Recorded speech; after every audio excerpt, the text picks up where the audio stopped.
Welcome to Lynn Cullen Live, talk radio without the static. Email your questions and comments to lynn@pghcitypaper.com. And now your host, Lynn Cullen. Hello, and welcome to a dreary Monday, it being October 15th. The warmest day for a long, long time. We're heading into the deep freeze, guys. Anyway, I want to start with something that is not political at the moment, but something that has always fascinated me.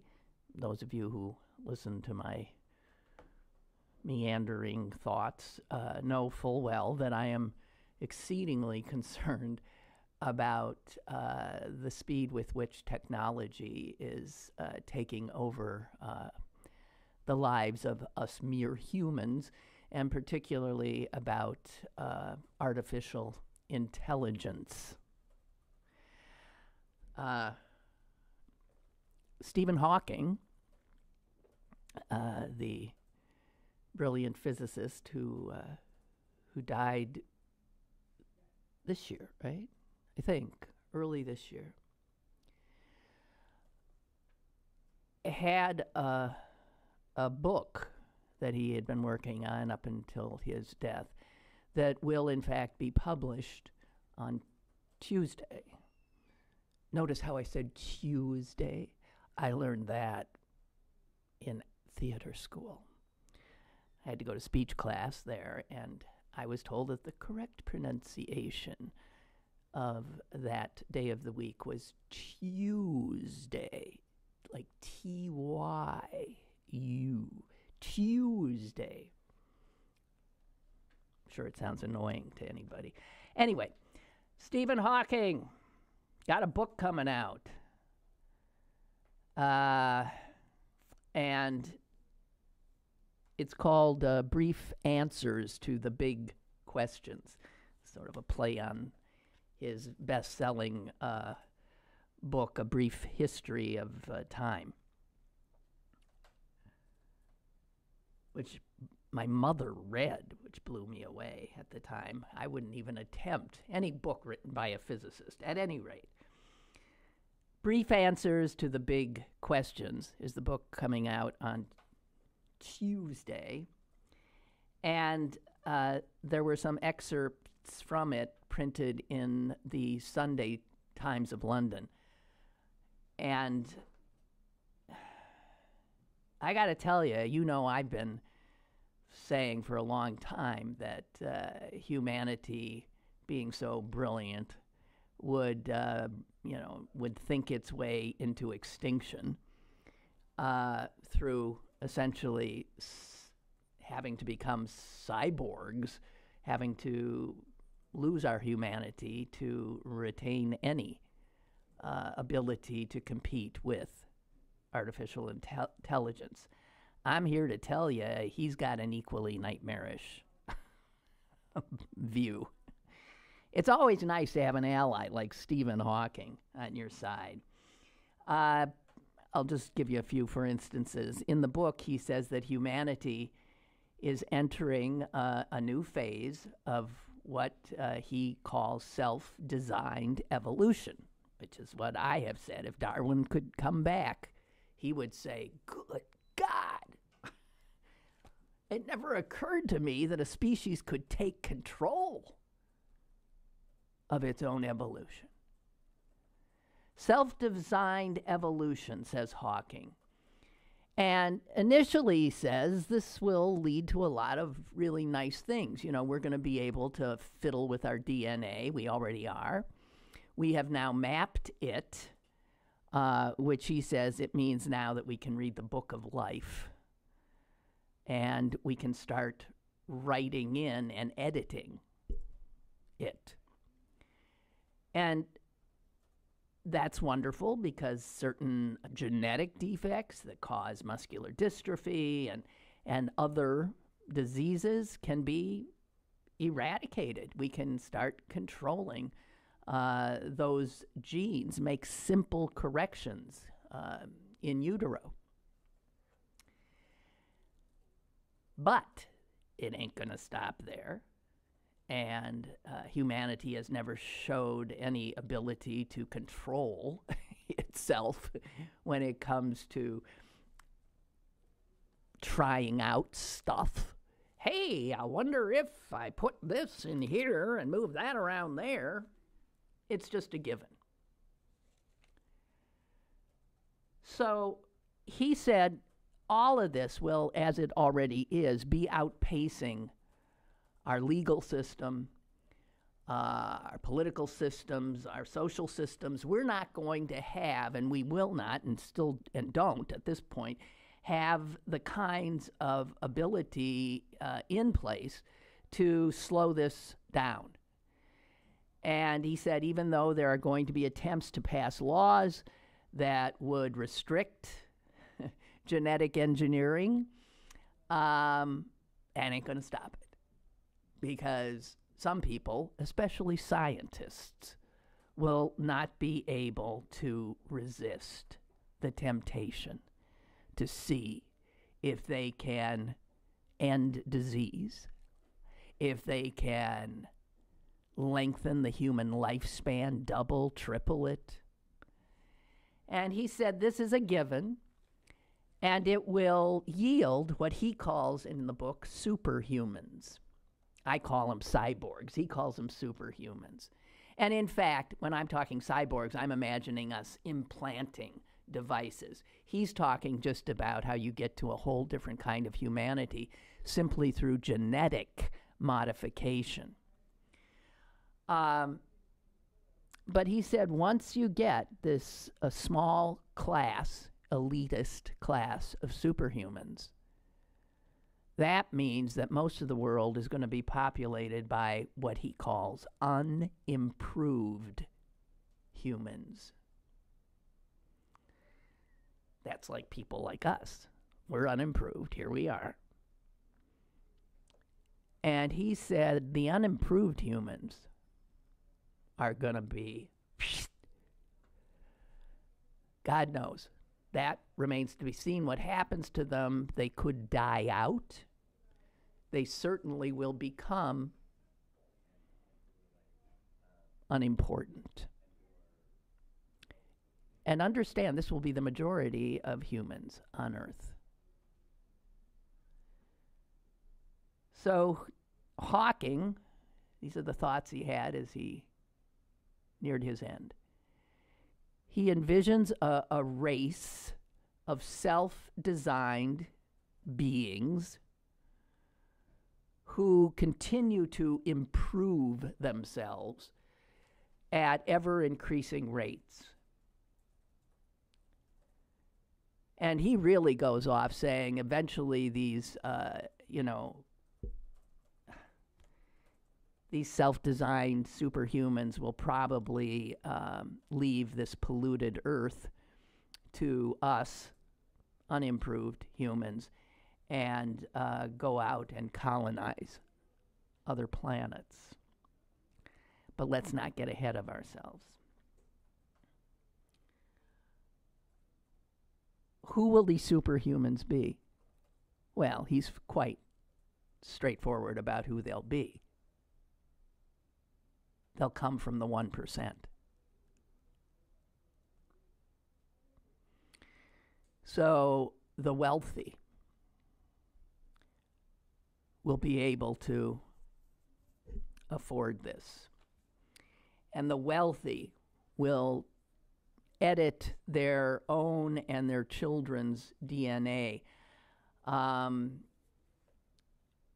They will own their DNA.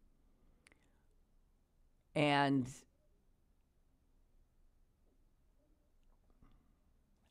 I got to tell you, that means they're going to own everything.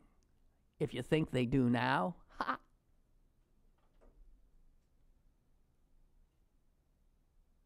And he says, well, the book shows that he's particularly worried, was particularly worried, that the promise of artificial intelligence, the possibility of eradicating disease, eradicating poverty, would blind the scientists working in it, and it will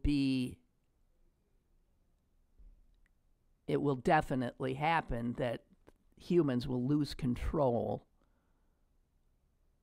over the growth of artificial intelligence. And here's a quote from his book. One can imagine such technology outsmarting financial markets, out inventing human researchers, out manipulating human leaders, and potentially subduing us with weapons that we cannot even understand. Whereas, Hawking goes on, the short-term impact of AI depends on who controls it.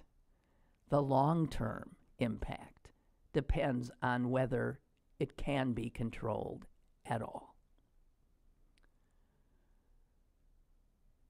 And he, again, what I think anyone with half a brain realizes, that artificial intelligence will become able to improve itself without our puny assistance, and will consequently amass intelligence that far exceeds ours.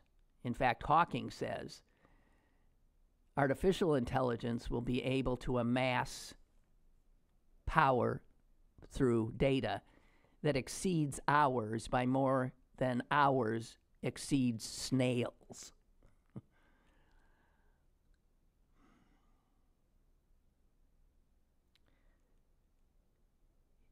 He doesn't know, but he says it's inevitable, almost inevitable, that either a nuclear confrontation or environmental catastrophe will cripple the Earth. He also deals with God, the existence of God, and he says, if you like, you can call the laws of science God, but it wouldn't be a personal God that you would meet and put questions to. And strangely, after all of that frightening stuff, he says that the biggest danger to the planet is not us. It's collision with an asteroid. So, there you go. I just wanted to tell you. It's terrifying, but I think it's pretty damn obvious. And I think most people really have trouble thinking about it because it is so frightening. That life as we know it will cease to exist in the relatively near future. Talking 100 years, 200 years, 300 years. I don't know what I'm talking. These superhumans will be here certainly within 100 years. And I'll be dead, but even if I weren't, I wouldn't be one of them. Nor would I suspect any of you. Which would make us little more than what? That's going to be us. So, I thought we'd start out our Monday with that bit of information. You know who will get to be a superhero? Human? Somebody like Trump. Dear God. Like the crown prince of Saudi Arabia.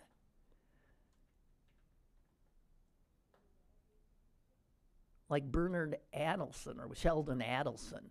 Like these despicable human beings that have the money will be able to ensure that their line, which they will be able to improve,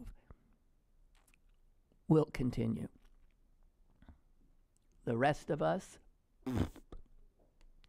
little Tony says, I'm describing the movie Gattaca in 19... Well, I'm sure there's science fiction movies that, of course, say this stuff, because I think we've seen that generally science fiction movies are pretty good at predicting where we're heading. And Tony says, I'm hoping that it remains sci-fi and that I'm gone from this world before all this happens. I suspect you will be. I think we had a caller call in right at the top, so if there's, are they still there?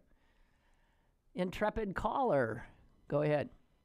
Hello? Hello. Hello, Lynn? Yes. Can I offer some constructive criticism before I get to my point? Oh, okay. Okay, I called up a couple weeks ago. It was like 10:40. You had no one on the line. You're talking about getting involved, and you never took my call. It seems like you don't pay a lot of attention to people that are on hold. So if you could pay a little more attention to people on hold, it would be appreciated. Okay, I'm trying but to be nice and constructive about this. Okay, and let me just be a little constructive, too. For you to call, literally in the first 2 minutes of the show, when I'm clearly setting up a topic I want to talk about, you are interrupting my ability to... I didn't complain about today. I talked about 2 weeks ago. I get that. I get what you're saying today. Okay. I get that. Then we're cool. Okay. Fair enough. Thank you. Okay. Okay. Let's move on to my point. You talked about getting involved, and this is what I want to talk about. And it's not going to be me, so don't send the FBI to my house. But a couple of things. I love Michelle Obama, but it was brought up recently where Eric Holder, the former Attorney General, Michelle Obama said, when they go low, we go high. And Eric Holder recently came out and said, when they go low, we kick them. Right. And I love Michelle Obama, but it's time for the Democrats to stop being nice. It's time to fight fire with fire. And what I mean by that is, I'm sure you remember before the 2016 election where all the right-wingers thought Hillary was going to win. These right-wing militia people, we're going to take up arms. We're going to do this. We're going to do that. Well, if the Democrats don't take back the House in November, it's time to take up arms on the side of the left. And it's time to go after people like Brett Kavanaugh and Trump and all the rest. This country started with a revolution. And for us to get back to any kind of decency in this country, it may take that again. I hate to say that. Like I said, it's not going to be me. I'm 60 years old. So like I said, don't send the FBI to my house because I'm not going after anybody. But younger people. But you're advocating the assassination of, like, Brett Kavanaugh?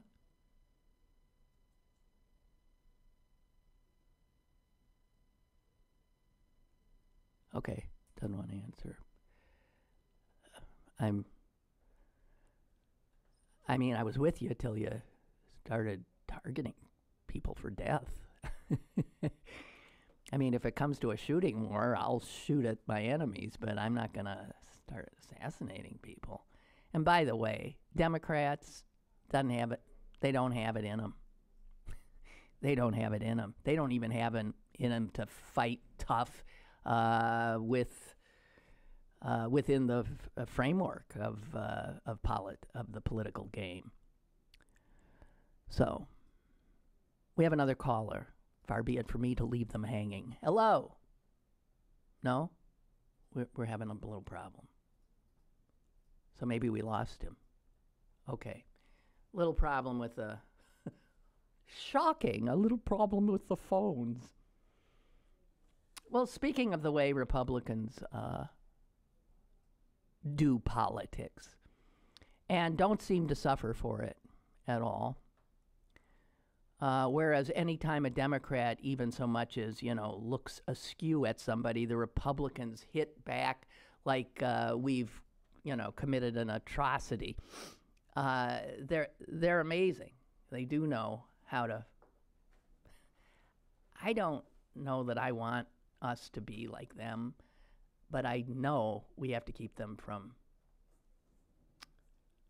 winning. Is my initial caller on? These are two new callers. Okay, I'm coming to the phones. Hello, caller, go ahead. Hello? Go ahead. Hello? Yeah. Hello? Yeah, hi. Hello? Caller, you're on. Up. Hello? Hello. Do you hear me?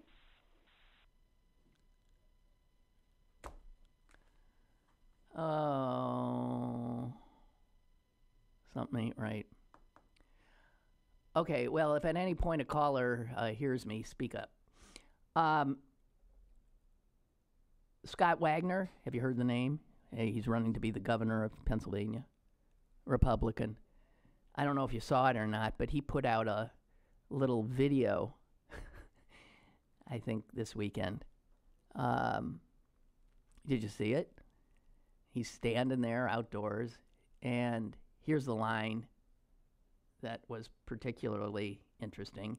He's addressing his opponent, the Democratic current governor, Tom Wolf, and he says this: Governor, let me tell you, between now and November 6th, you'd better put a catcher's mask on your face, because I'm going to stomp all over your face with golf spikes.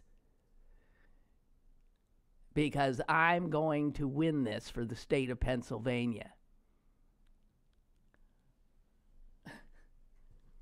That's a lovely image. You better get yourself a face mask, a catcher's mask, because I'm going to stomp all over your face with golf spikes. Thus spake Scott Wagner, who wants to be your governor.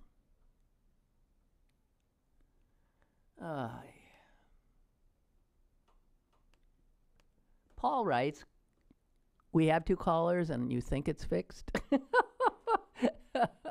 Hang on. Let's give this another shot. Caller, go ahead. Hi, Lynn. That time I think it worked. It did. Hi. How you doing? Hi there. Hi. Now you got 2 people on again. Yes. Hello? You got 2.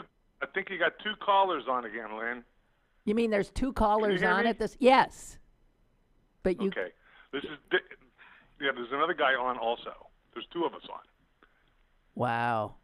Well, the other caller. Hello, other guy. Yeah, the other guy. Can somebody else speak up and see if we can hear you? Okay, well, I'm here. This is Dave from Washington. Yeah. Why do you think there's another caller on with you? Because I can hear him. I can hear somebody else saying, hello, hello.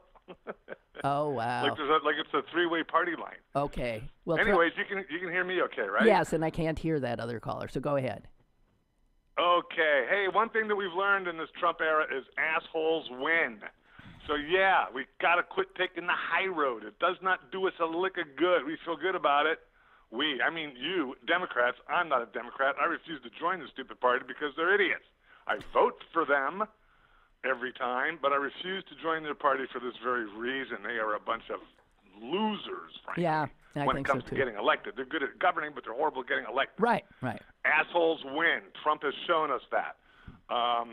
This guy with the face mask and the golf shoes, that ad is going to bring him 5,000 votes he otherwise would not have had. Because there's a section of the population that just loves that crap. And, I'm not saying we've got to start, we had that caller just, threatened assassinating Supreme Court justices or armed rebellion. I'm not going that far.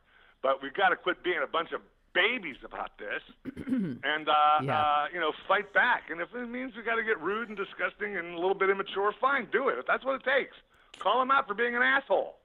And use the word. Feel free. What the heck? This is the Trump era. Everything goes now, especially if you're angry and you're speaking from the heart. Then it's all okay. Yeah. Otherwise, we're just going to be in the same boat again. Who's going to beat Trump in 2020? Who? Biden? Hell no. Fuck Biden. I mean, I love Joe Biden, but he's not going to be president of the United States. No. He's not going to be Trump. Who's going to be Trump? Warren? No. No, Elizabeth Warren's not going to be Trump either. No. Angry woman. I don't care. She's got 2% Native American blood in her now that she has determined is true. I don't care about that. She's not going to win. Bernie Sanders, no. Who do the Democrats have? Nobody. So what are you going to do? We're going to get stuck with Trump again. I can't fucking put up with that. Yeah. I don't see how anybody can. So this is why I refuse to join the Democratic Party, even though, again, I vote for them. I vote for the candidate most likely to beat the Republican because I loathe the Republican Party and every single thing they stand for. Right. And whatever it takes to defeat them, I support 100%. So would you? That's it. Okay. Oh. So would you? What? Would you vote for Would I what? Michael Avenatti? I don't even know who he is, but yes. Is he a Democrat? Is he running against a Wait a Republican? minute. No, let me tell you who he is. He's Trump-like in his ability to fight. and he's the attorney for Stormy Daniels. Oh, him. I know who you're talking about. Yeah. Sure. Running against Trump? Sure, that'd be a fun fight, actually. It's scumbag lawyer versus a scumbag Trump. Jeez. Yeah, that'd be fun. Hell yeah, Michael Avenatti. Of course I would. At this point, I'll vote for anybody who's running against Trump. I don't give a shit who it is. You can run a can of green beans against Trump, and I'll vote for the can. Anybody. Okay. But then again, the people that the Democrats put up really aren't a whole hell of a lot better than a can of beans, literally. I mean, there's nobody. There's no leadership in the Democratic Party. I totally hear you. That's why I refuse. 2 words. This is why I refuse to be a Democrat. Katie McGinty. Stupidest thing the Democrats in this state ever did. But there it that is. That seat was primed. Yeah, there it is. Katie fucking McGinty. Yeah. Hey. Yep. Yeah, I love the call. Thank you. Call again.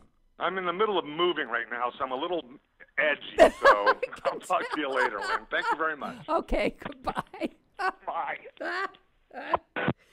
Now, let's see if we've got another caller there. Hello? Caller. Hello?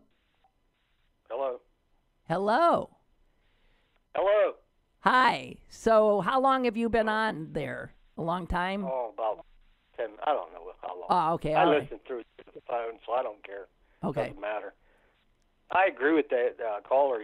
Yeah, I'm a registered Democrat, but I was thinking about putting independent, but what does it matter? And I always vote Democrat, but I don't like them. No, I agree. I don't like most of them they put up. I mean, Schumer, I'm not a big fan of him either, so I don't know who they're going to run either. I agree.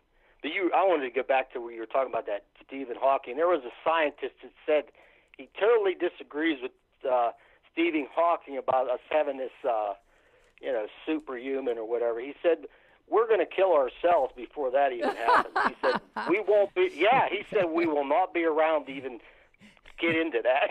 We're so messed up. Then he went back to the flying cars, which they always put on the popular mechanics, that we should be flying around with them right now. You see that's not happening. You're still sitting in traffic. So I kind of agree with that. Okay. That's my assessment of the whole crap. Okay. Thank you. Okay. Thank you. Okay, Bye. thank you. Goodbye. Bye. Oh, man. Well, let's continue the uplifting conversation. I think we have another caller. Caller, go ahead, please. Hello, Lynn. Yes. Hey, Lynn. Hello. Hey, good morning to you. I I considered commenting on Donald Trump's demented ramblings last night with Leslie Stahl, but Don't. That would just suppress the both of us. Right. The hell out of the both. Really, spare us. Spare us. But that being said, by the way, first of all, I think your first caller was trolling you. I think that was just sort of a provocative call. I doubt he's even a regular listener, but regardless. Eric Holder made a statement, about, if they go low, kick him. And of course, the right is using that statement completely out of context, along with Hillary Clinton's statement about not responding with civility to a party that has no regard for opposition. Eric Holder went on to say that he didn't mean do anything improper or illegal, and he's talking about simply being willing to get down and dirty, and battle it out and respond in kind to some of the vitriol. But I always think about let's flip the script. When I'm confronted with some of the stances taken by the right wing, I think flip the script. How would it be if the political parties were reversed? And it would be a completely different situation. Even the so-called mainstream media would respond differently. And I was thinking, about the ultimate example of this. Suppose it could be proved, and I don't think this is the case, although I think this may have been there may have been some actual tampering with votes in the last election. But I think mostly it was a propaganda interference effort along with the hacking. Okay. And the release of embarrassing. But suppose it could have been demonstrated that actually, Donald Trump didn't get the most votes, that the Russians actually switched votes, and he wasn't actually the president. Now, of course, the Republicans would fight that tooth and nail. They dispute everything. But suppose it could actually be proved, just beyond any reasonable doubt. A Democrat a Democrat would step down, right? Correct. But what you would then have is you'd have them saying, well, no, that's not enough. There's no remedy for this, right. Unless you can prove that Donald Trump himself knew. It wouldn't matter if Ivanka and Melania knew. No, He'd it's have true. to be personally involved. Right. If you had him on tape, a videotape, then they'd say, well, but there's no evidence that Mike Pence knew about any of this. They'd fight it all the way that's right. to the end. Well, they have, they are, I've said for 30 years, they are shameless. And when you're shameless, you can take stances like that and not bat an eye. And Democrats are, they're unfortunately better than that. And so, Al Gore immediately stepped aside. If that had been reversed, Bush Gore. Right. I'm not so sure a Republican, Bush or any, would have stepped aside. We have got never. No, I know. So that's the big difference. Hey, I got to run, but thank you. What a flurry of calls. Thank you. Appreciate it. You might be right about the trolling. What did I want to say? God dang it. I had a brilliant thought. Can't think of it. Barbara is throwing out some Michael Bloomberg as no way. Michael Bloomberg, he's another New York billionaire.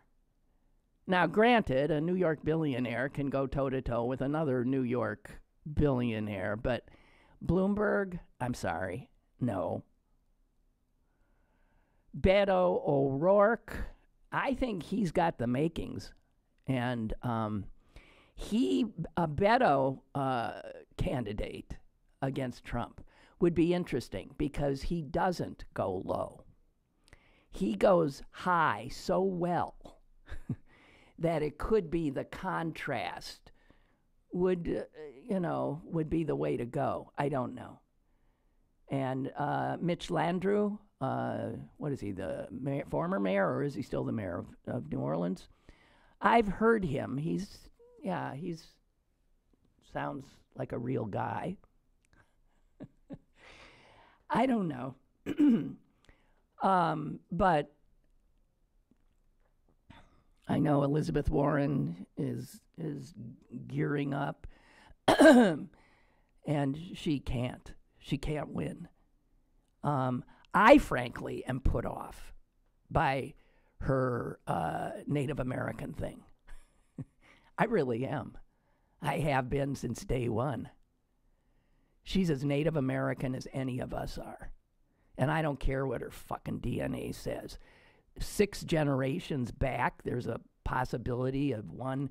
I mean, come on. You don't then call yourself a Native American to get into, we've all got, I mean, it just, there's something, I'm sorry, that really offends me about that. So I'm just saying, I don't like her. It's not to say I don't like a lot of what she says. I also don't think she's a strong speaker. She spoke at the last Democratic convention, and I was expecting, a firebrand. Nah. We've got to figure out in this new day and age of social media, television, and the fact that we very well might be running against this president. We got to pick a candidate who can go toe-to-toe with him. And I don't know who the hell that is yet. But I think Beto O'Rourke either would be an interesting, but he might get his clock cleaned November 6th by Cruz. And if that's the case, I don't know. I just don't know. We got time. Don't panic. We got time.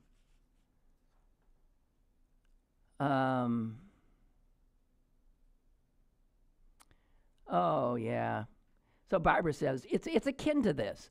A company owned by House Majority Leader Kevin McCarthy, he's a Republican, obviously, a company owned by his in-laws won more than $7 million in a no-bid and other federal contracts based on a dubious claim of Native American identity by his brother-in-law. A genealogist for the Cherokee Nation said it's very much a con. It's so disheartening to see this.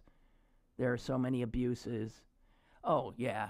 I mean, without a doubt. Without a doubt.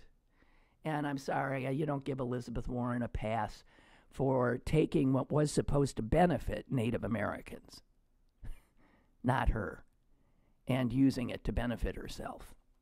I think it stinks. Chuck writes, Lynn, your earlier caller, excuse me, was talking about how there is no leadership in the Democratic Party.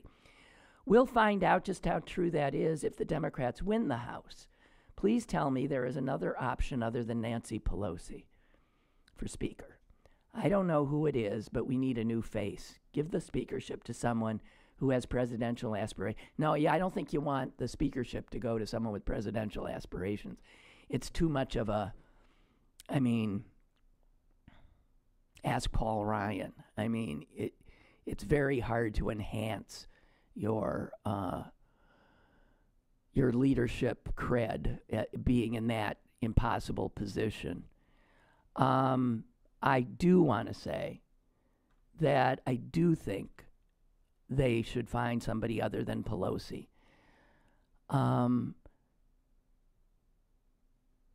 You gotta get out of the way and make way for young people. If I were a California voter, I would not vote for Dianne Feinstein in November. I would not. She's not what she was. She's 86. She's like my voice. She's dying. That didn't make it worse. I'm sorry, damn it. There, that helped. Yeah. You look at these old farts, and I'm sorry. Move aside. Step aside, said the old fart.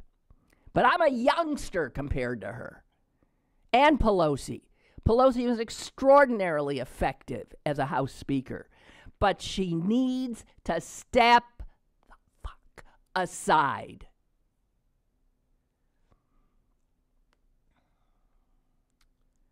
Milton comes up with somebody who none of us know. She's the governor of the governor of Rhode Island. A small, inconsequential state, if ever there was one. Gina Raimondo. There's a lot of impressive women in these positions. But I don't know if the governor of such a tiny state. Jeez. Speaking of tiny states, another interesting thing about how the U.S. Senate is it's like the House of fucking Lords, only it's for right-wingers. We've talked about how the Senate, by virtue of the fact that these small population states get 2 senators, just as California does or Texas does. So when it comes to the representation in the Senate, this very important body that signs off on all the judiciary and treaties and stuff like that, very important body, most Americans have very little representation in it because most Americans live in urban areas concentrated in a few states. Meanwhile, all these other states with very little population I mean, I don't know, somebody I'm sure has done the math, that if you are a resident of Montana, your strength, your voting strength in the Senate, as opposed to someone living in California or Texas, okay? So someone writes a very interesting piece in today's New York Times about this. Because the Senate also gives far more representation to white folks than to dark-skinned citizens. And that's obvious when you look at all those big square states out there in the West. Those are blindingly white states. Black people and people of color live, again, in urban areas that get shafted totally in representation by the Senate. Here's another place where a whole ton of black and brown people, I'll give you two more places, Puerto Rico. They get no representation in the Senate, even though they're American citizens. Washington, D.C., overwhelmingly black population that has no representation.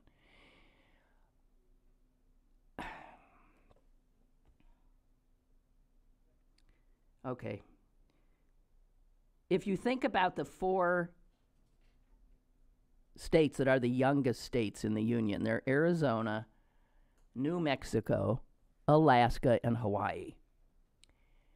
And believe it or not, those 4 states had to wait a long time to become states. You know why? Because they had a lot of non-white citizens. This country has historically been slow to grant full enfranchisement to people with darker skin. And you know, if we ever have a Democratic Congress and a Democratic president, you could make Puerto Rico a state like that. All you have to do is vote Puerto Rico a state and have a president who signs it. That would give a ton more representation to darker-skinned people. The results are incredibly outrageous of what we've got going on in the Senate now. The Senate gives the average black American only 75% as much representation as a white American. That's sort of in keeping with what the Founding Fathers had in mind anyway. The number for Asian Americans only get 72%, and Hispanic Americans 55%, while white Americans get 100%. The Senate treats a Hispanic citizen as only about half as important, half as represented as a white citizen. Overwhelmingly white states. Wyoming, they get 2 senators. Vermont, they get 2 senators. North Dakota, South Dakota, there's no blacks in these. I mean, there's next to no people of color. Rhode Island, the aforementioned, that's what got me thinking about this. Montana, Maine, Idaho, Iowa. I can go on and on. Our system set up so that they could get enough of these small states to sign on to the creation of the United States of America. That's fine. That worked pretty damn well. They got the 13, and we got a country. It doesn't work anymore. And its reason for having this kind of setup definitely doesn't work anymore. And at some point, this country's got to get serious about having a constitutional convention. Caller, go ahead, please. Hey, Lynn, it's Mike in D.C. Hi. First, I moved out of D.C. to Virginia because I wanted representation in my government. Jeez. Wow. But that's not why I called. Okay. And granted, it's only 7 miles, so it's not like moving to North Dakota. But that was one of the main reasons I moved to Virginia from D.C. was because I'm going to pay all these taxes. I want somebody to call.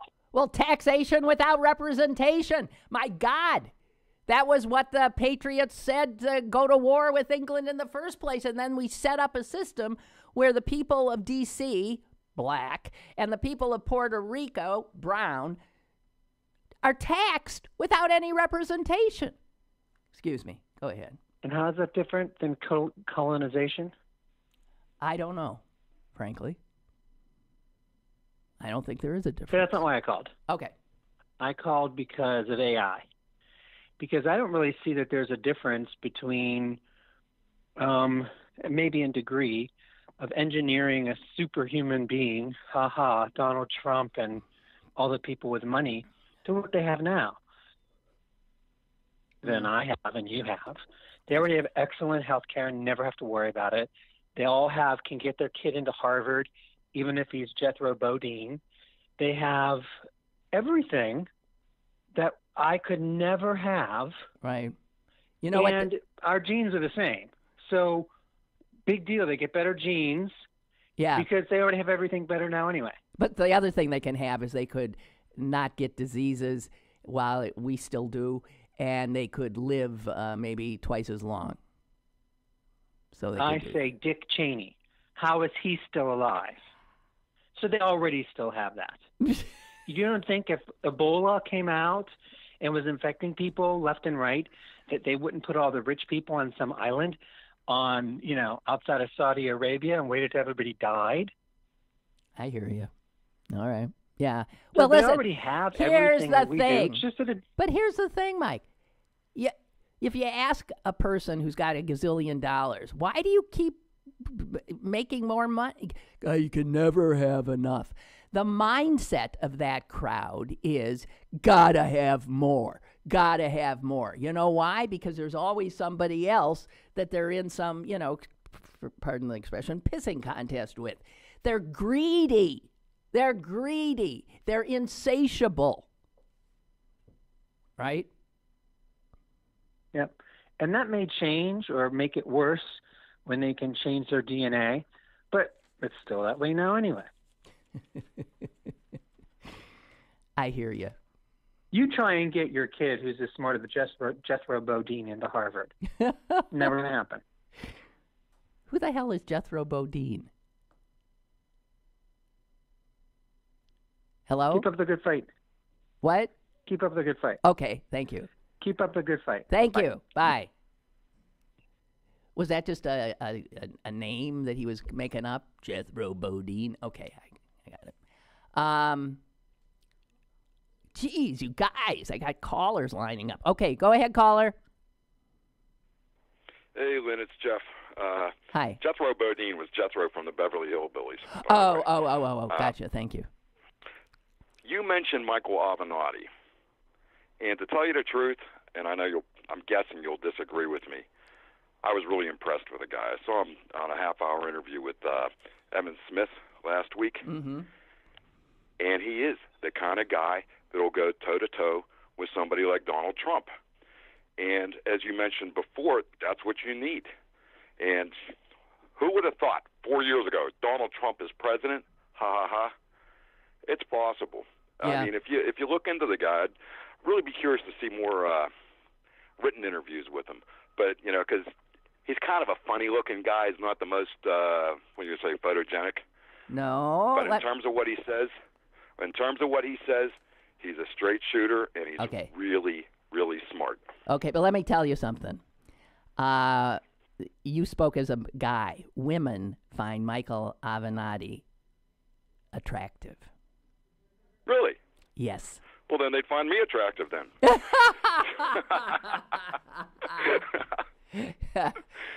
And they like that brash, brawling, take no prisoners, and he's smart as a whip. You can see that. He's smart as hell. He really is. But there smart, is a kind of sleazoid aspect to him, and obviously very ambitious. But you know what? When he says, I could go toe-to-toe with Donald Trump, he ain't kidding.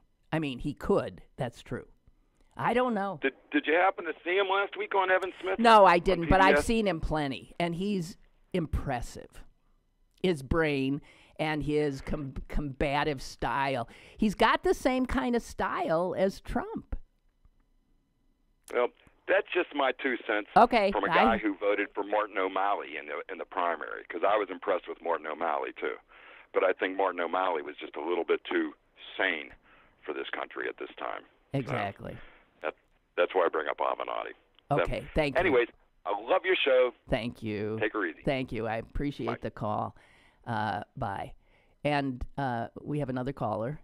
Go ahead, caller. Is it me? Yes, it's you.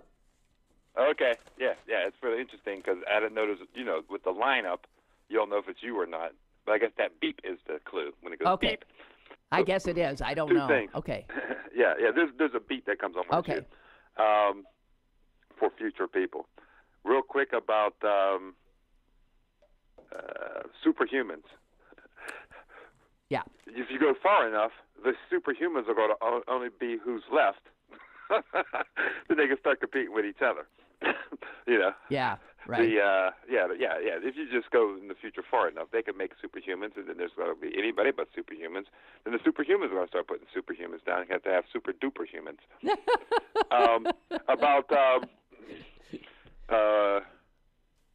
representation, and I hate to quote what's that comedian Bill Maher. Yeah. And he had a talk with. I listened to a talk one time, and he pointed out something that I didn't notice. He said America is sort of like Iraq under Saddam Hussein, where 1/3 of a group is ruling over 2/3 of a group. Right. And he pointed out, the numbers who vote for Democrats and Democrat people. The actual numbers is like 2/3 believe in democratic ideas, and about 1/3 believe. Right. But they're ruling. And yet we have no power. Isn't that fascinating? It shows a real structural problem with our so-called democracy, and it also shows rigging of elections. I'm using the word sort of loosely by the Republicans because that's the only way they can win. The way they can win. Right. Lies. Years ago, I was at doing caricatures somewhere, and saw this woman who had a little stand put up reading this book, 10 steps to becoming a successful entrepreneur, to becoming successful. And I said, I could tell you how to do that in 3. She said, how? I said, lie, cheat, steal.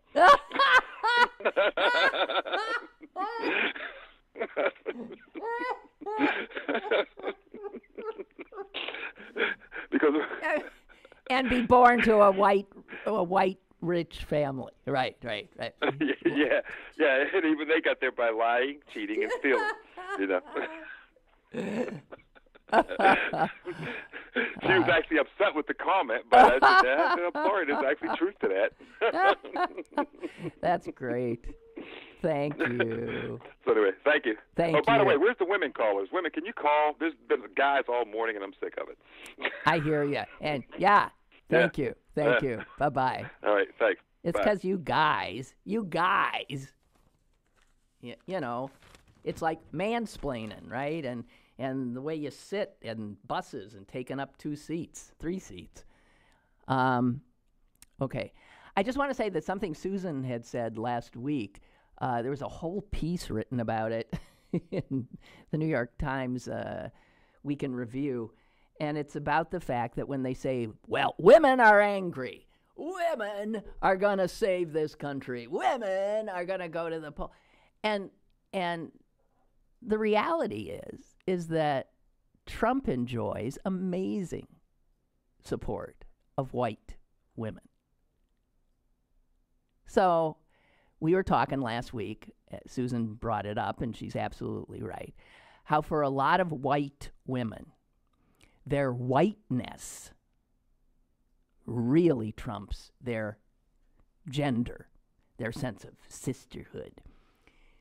Because sisterhood, being a woman, doesn't give you power, but being white does. So of those, if you're a white woman, the thing that gives you power is the white. So they identify with those with power, and those are white men. And any woman who's, been out there knows. And I certainly do. It was a startling thing to have to learn when I first got into television, way back in the 70s. I assumed that there would be pushback from men to being a woman on television, and there was. They were very... But it was the women who came at me. Yowie. Just unbelievable ugliness. So that told me something. Oh, women don't necessarily help other women. They, in fact, ally themselves with the men. And this whole piece was about that. First of all, you have a lot of evangelical women who literally, through their religion, are raised to believe and never give up believing that in the Bible it says that a man is responsible for leading the household. And here's another quote from a woman who believes that.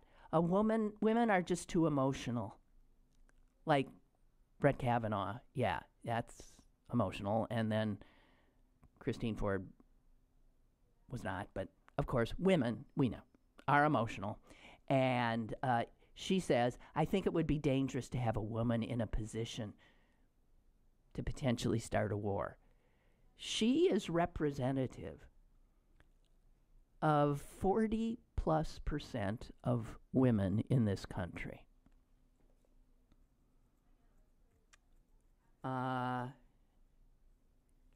Don't think women are any kind of a monolithic voting bloc.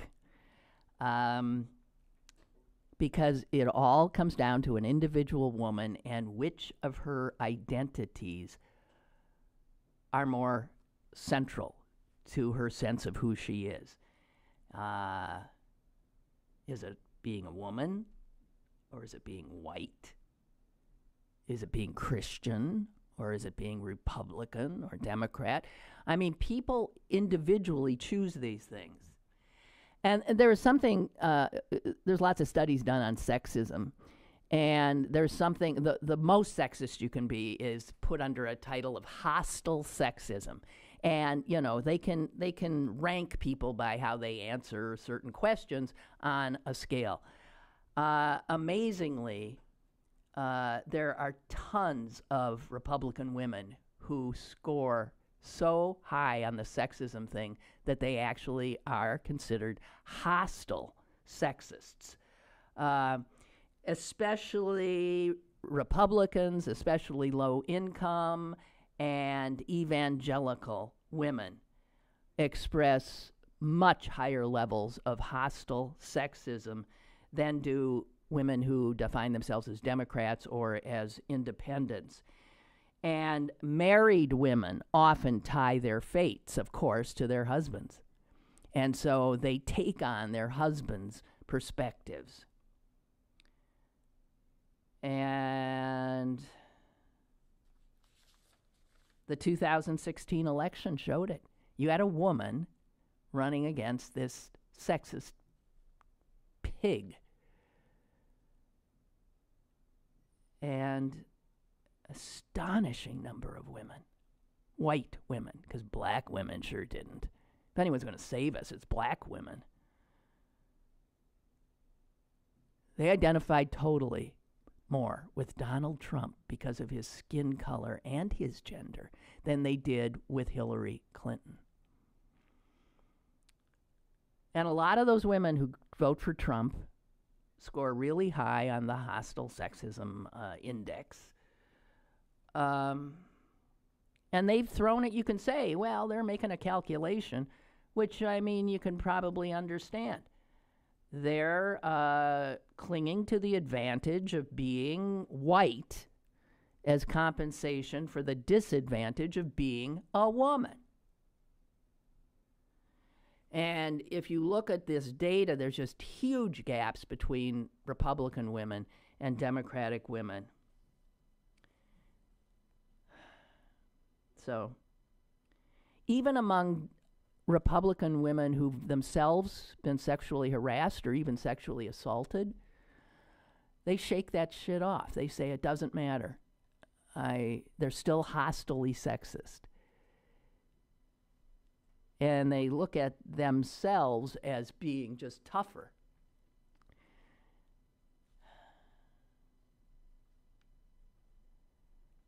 Anyway, a survey of likely female voters in the election coming up found that the issues most important to Republican women and those to Democratic women just are totally different. Democratic women rank gender equality among their top political priorities. Republican women, it ranked the lowest of all. Gender equality, I mean, they thought, what? No. Immigration, terrorism. So there's that. I got to go. I actually do. It's time's up. I got to go. Wow, that was like a record for white male callers. Clarence saving it at the end there for not being a totally whiteout. Thank you all. I'll be here tomorrow with my aforementioned sister, Susan.